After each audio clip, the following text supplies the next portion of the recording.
Professora Valdiana Gomes, leitura e interpretação textual, mais uma videoaula para vocês. E antes de irmos para a indicação da nossa agenda, vamos para a nossa acolhida, né? E como eu havia combinado com vocês, né, dito para vocês, no início da outra videoaula, a gente tem uma coletânea de textos, e o viés, né, Senhor, ensina-me a andar por teus caminhos em obediência. E na aula passada nós lemos os movimentos certos, e nesta, Senhor, ajuda-me a ser disciplinado. Ouça esse clamor de pessoas por todo o mundo sobre o que devemos fazer, mas muitas vezes temos dificuldade de colocar isso em prática. Devemos agir para que Deus nos capacite, a fim de sermos disciplinados o suficiente para fazer o que é necessário.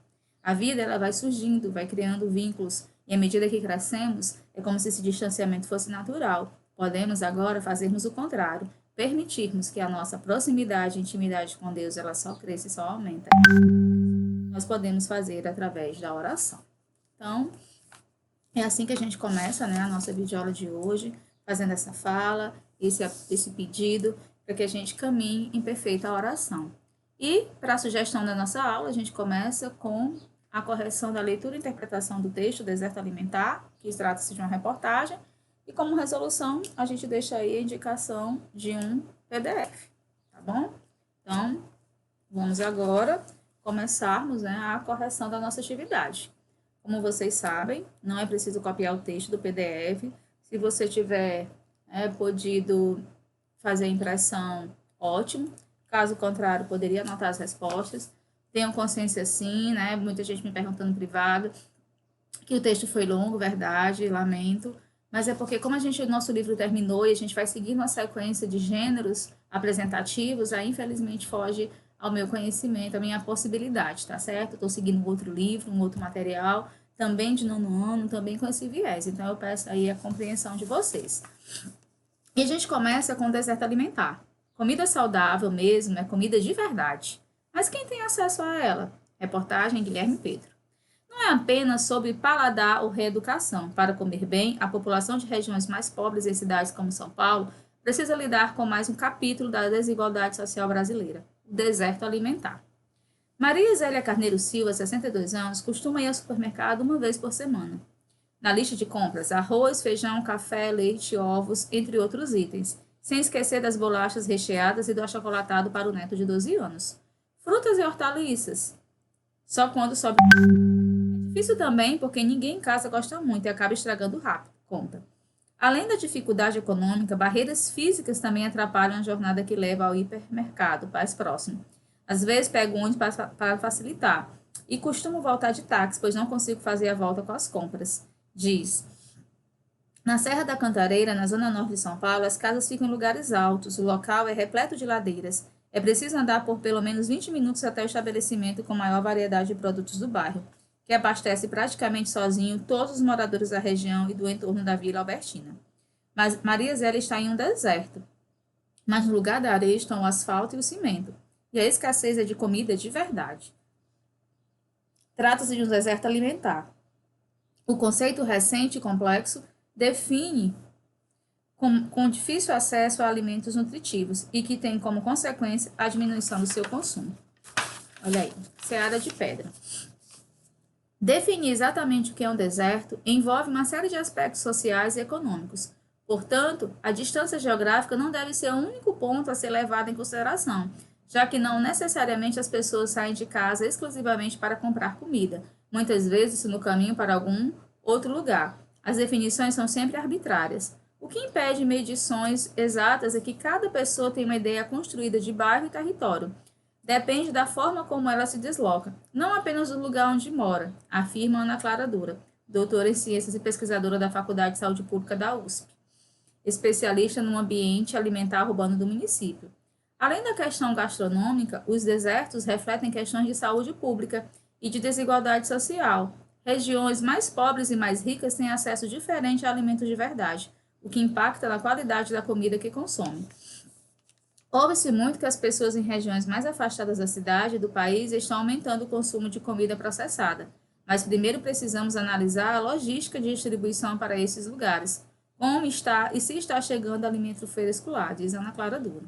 Sua tese de doutorado analisou, entre outras coisas, a influência que a disponibilidade de mercados e restaurantes próximos de casa tem nas escolhas de consumo da população. A conclusão foi que moradores próximos de pontos com variedade de frutas as consomem mais, enquanto lugares com mais fast foods estão associados com maior consumo de refrigerantes, açúcar, menor consumo de frutas e hortaliças. O impacto, maior prevalência de obesidade entre os homens. Né? Então, a gente tem os tipos de alimento, né? E os efeitos que esses alimentos causam. Professora, você vai ler o texto todo? Né? As partes mais importantes, mais consideráveis, que nos auxiliarão na leitura e interpretação, tá bom? Paciência, senta aí, me escuta, que já termina. Segundo ela, é difícil saber por que a população masculina é mais afetada, mas algumas das hipóteses, no ano, podem estar relacionadas ao maior acesso deles à vale-refeição, o efeito de desigualdade de gênero no trabalho formal. Por isso, estariam mais propensos a comer em restaurante fast food. 26% dos homens comiam em restaurante desse tipo, ao menos uma vez por semana, contra 19% das mulheres. Além disso, há evidência de que as mulheres são mais atentas à informação nutricional. Um deserto pode surgir por diversos fatores, como falta de feiras ou de supermercado com variedade de produtos in natura. Além disso, há também a forte articulação da indústria da ultraprocessados na distribuição para o pequeno comércio, que consegue chegar a praticamente todos os pontos de venda da cidade. Isso pode explicar, por exemplo, o alto número de bares e mercadinhos em regiões mais afastadas, que comercializam em sua maioria produtos industrializados e não possuem alimentos frescos. Em outras palavras, em muitos pontos de São Paulo, é mais fácil comprar um pacote de bolacha recheada do que uma maçã. A premissa básica do Guia Alimentar para a População Brasileira, lançada pelo Ministério da Saúde em 2014, é o consumo de uma maior quantidade de produtos in natura, ou minimamente processados, e a redução de alimentos ultraprocessados, sempre levando em consideração os hábitos alimentares de cada cultura.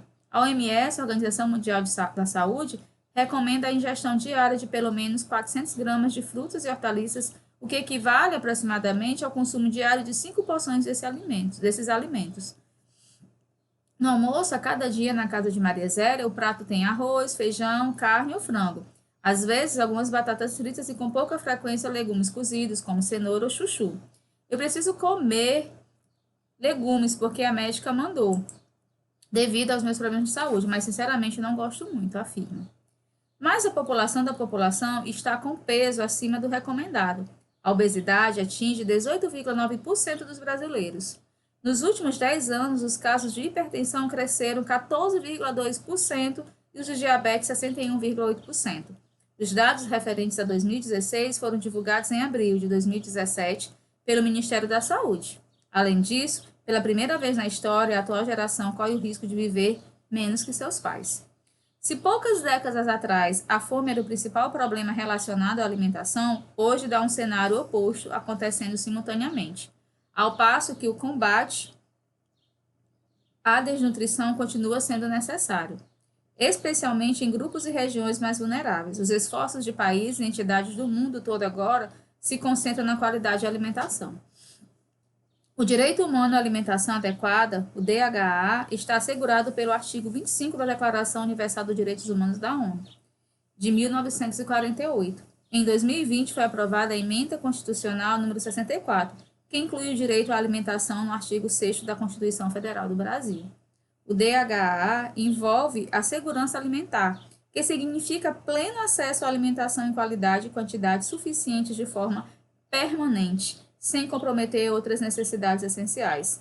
Nesse contexto, cabe ao poder público a execução de programas, políticas e ações que garantam a segurança alimentar da população. Onde tem comida em São Paulo? O deserto existe também na cabeça da gente, diz Paulo Magrão, produtor cultural e um dos criadores da horta comunitária Cores e Sabores. O nome é inspirado no álbum Cores e Valores, do Racionais MCS, e diz muito sobre o projeto. Construída entre o final de 2014 e o início de 2015, em um antigo terreno abandonado atrás da Escola Estadual Presidente Café Filho, no Jardim P, região do Capão Redondo, zona sul de São Paulo, a horta alimenta a equipe e as crianças da Associação Capão Cidadão, com mais de 60 variedades de alimentos, incluindo frutas, verduras, plantas alimentícias não convencionais e ervas medicinais. Né? Então, a gente dá aqui uma pausa, né, para a leitura e a gente vai para essa resolução de atividade. Se der tempo ainda, a gente retoma a leitura, tá bom? Olha aí, vamos para essa interpretação textual. Ao ler o título, é possível antecipar qual será o tema da reportagem? Sim, né? A palavra deserto remete a uma ideia de carência, de ausência, de avidez, né? De aridez. Por isso, conclui-se que a reportagem trata de lugar com carência ou ausência de alimentos, né? No caso aí, carência ou ausência alimentar. Releia a pergunta da linha fina do texto. Comida saudável mesmo é comida de verdade, mas quem tem acesso a ela? De que forma ela especifica o conceito de deserto alimentar apresentado no título do texto? O conceito de deserto alimentar passa a ter um sentido mais definido de ausência ou carência de comida saudável. Qual é a intenção dessa pergunta no início da reportagem? A pergunta leva o leitor a pensar sobre o assunto antes de ler, né? Que essa é a intenção. Aponte 3 empecilhos que, segundo o texto, as pessoas enfrentam para obter comida saudável. Primeiro, a falta de opções de compra, pois nem sempre há lugares no mercado, falta de dinheiro e o mercado geralmente é longe. Trata-se de um deserto alimentar, quarta questão. O conceito recente e complexo define os lugares com difícil acesso a alimentos nutritivos e que tem como consequência a diminuição do seu consumo. A. Como essa definição se relaciona à falta de alimentação saudável? A falta de alimentação saudável manifesta dificuldade de acesso tanto para a comida chegar ao local, como para conseguir comprá-la. De que maneira o deserto alimentar impacta o aumento dos índices de sobrepeso? Em razão da falta de acesso a alimentos saudáveis, a tendência é de que as pessoas comam alimentos de pouco teor nutritivo, levando assim à obesidade. Ao longo do texto, podemos encontrar várias afirmações de Ana Clara Duran. Quem é ela? Por que suas afirmações são relevantes para o assunto tratado na reportagem? É diretora em ciência e pesquisadora, né? É doutora em ciências e pesquisadora da Faculdade de Saúde Pública. Ela é uma estudiosa no assunto alimentar. Por isso, suas afirmações colaboram com o desenvolvimento do assunto para conseguir comprová-las.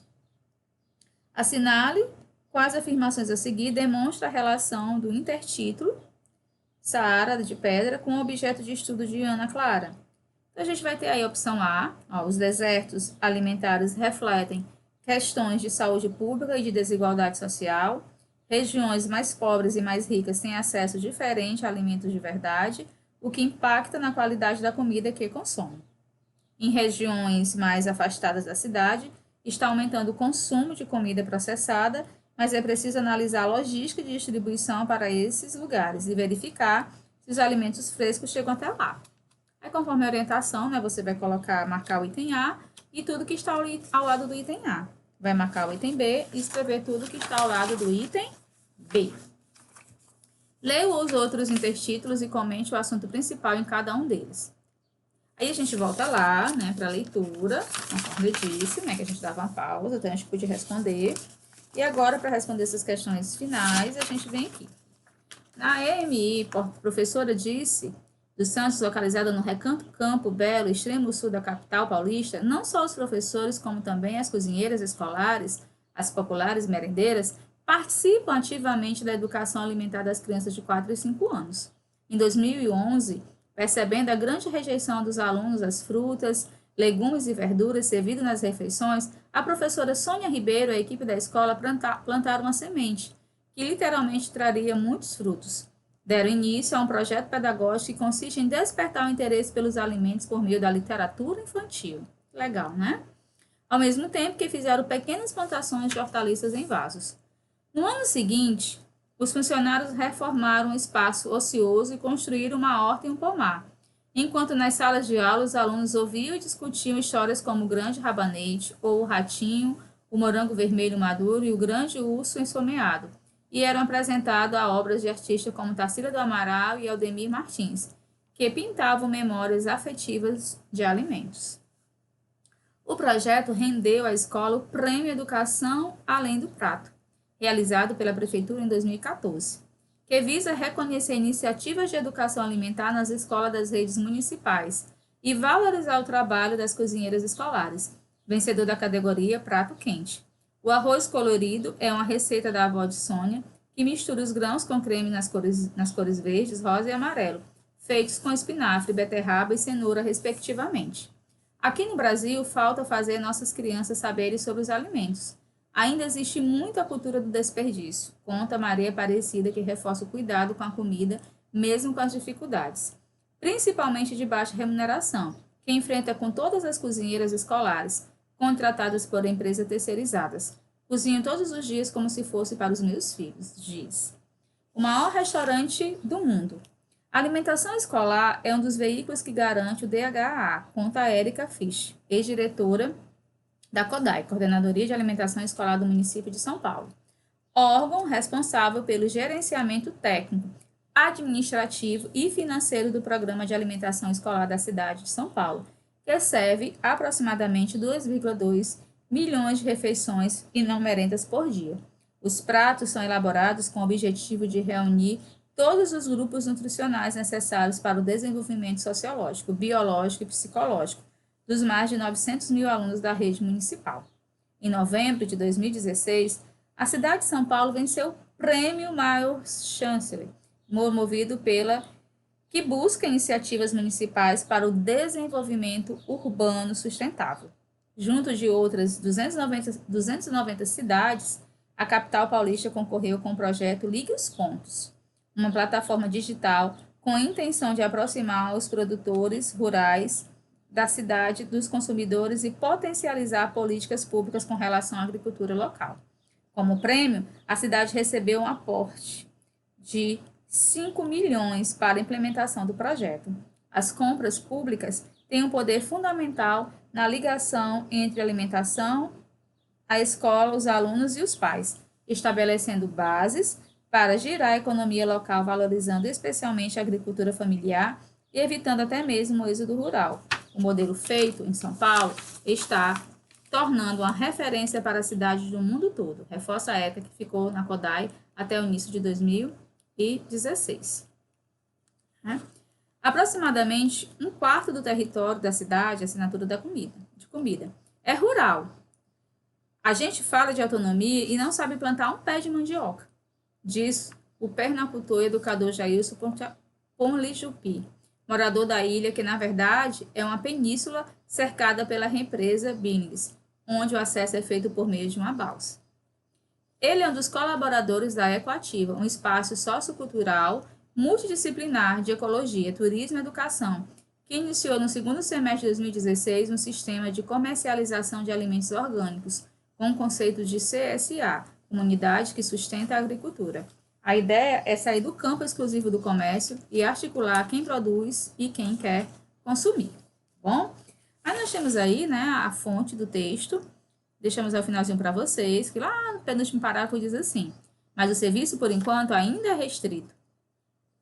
A implantação em grande escala de um sistema inteligente que promova a integração e fortalecimento da agricultura familiar está entre os muitos desafios que São Paulo tem para abastecer a população com comida de verdade. Para Jailson, ambientes produtivos e com relações sustentáveis de produção e consumo devem ser pensados pelas bordas por meio de políticas públicas. A fome, um boicote do sistema. Aí tem a fonte, acesso em 4 de julho de 2019.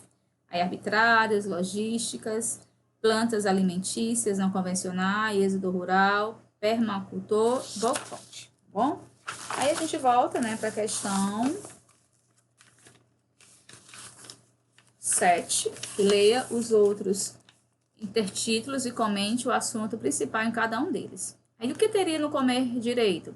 Apresenta dados numéricos sobre a obesidade e explica o que é direito humano à alimentação adequada.